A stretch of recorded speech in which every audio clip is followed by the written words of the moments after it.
Hey everybody, welcome back to Overland, Florida. I'm Kevin, and today Jillian and I are camping on the Santa Fe River.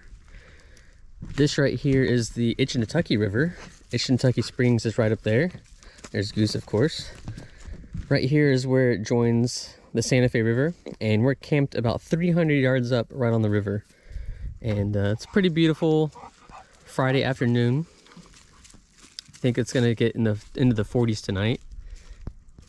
It's probably about 70 degrees right now, but we just arrived and we figured we'd walk down to the water, check it out, and then we're gonna go back and set up camp.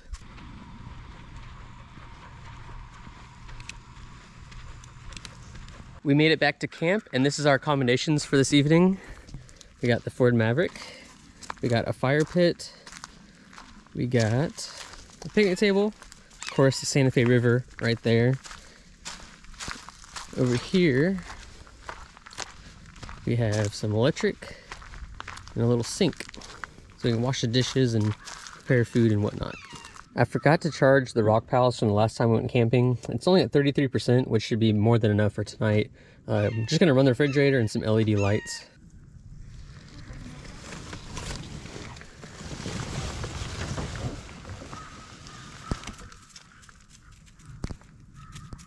As I'm getting the tent set up, Jillian just yelled up here and said that there's a manatee. And sure enough, I can see it from all the way up there.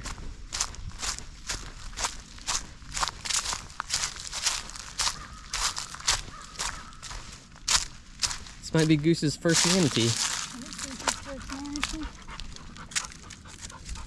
Where there's one, there's usually more.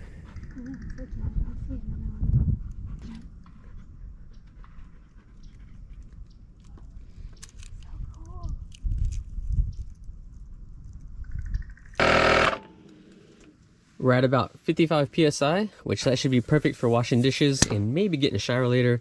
Although the temperature is starting to drop, so I don't know if I'm gonna be taking a shower with my little Yakima Road shower here. But this is the DFG shower setup right here.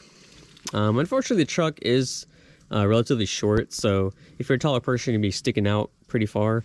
But if you're just using this to rinse off or to change, it's the perfect size for the truck. There's not too much hanging out at the bottom. It's not that baggy. But if you put stakes in the ground and pull them all out to the side, then it does give you pretty good size room in there. It's almost time to start dinner. And before we do that, we're going to start a fire. And per all the messages that I received on Instagram and some of the comments in the last video, I totally messed this whole thing up. So this is one of the fire plugs from Bigfoot Bushcraft. And let's read the instructions, because like I said, I got told many times I mess this up. So you're going to take this little plug, which I lit by itself.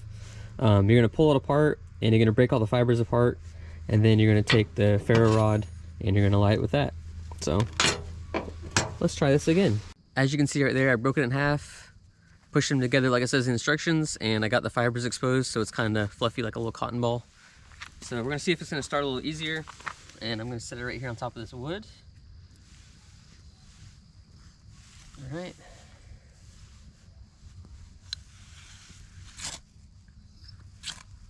Look at that. That started really easy, so thanks for the tips. I probably would have just never read the instructions and kept doing it the way that I was doing it. But yeah, as you can see right here, it really on the first little spark that hit it, it lit.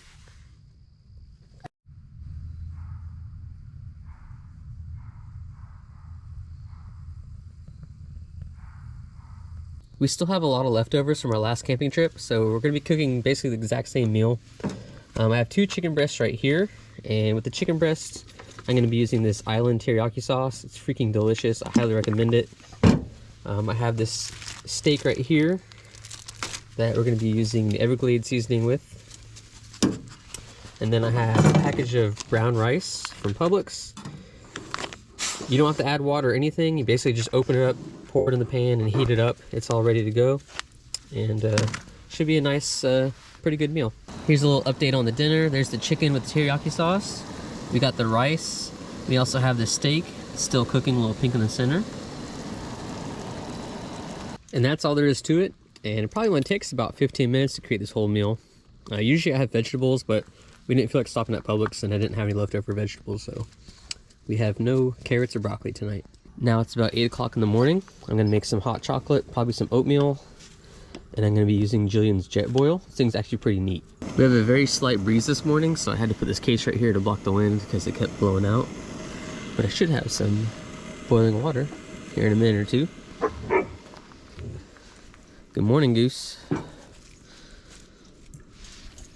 So that's gonna wrap up this little camping trip. It started sprinkling as we were putting the tent away, so I'm just gonna take that as perfect timing. So here's the Santa Fe River, and can't wait to go camp at Itchitucky Springs campground when it's summertime. We're gonna bring the boat, some tubes, and just float down the Itchitucky River, which is right over there, a couple hundred yards. One last thing, if anybody is curious, from Lakeland to I think we're near Fort White, near Jenny Springs. It's like 3 hours and like 20 minutes, and we averaged 28 miles to the gallon.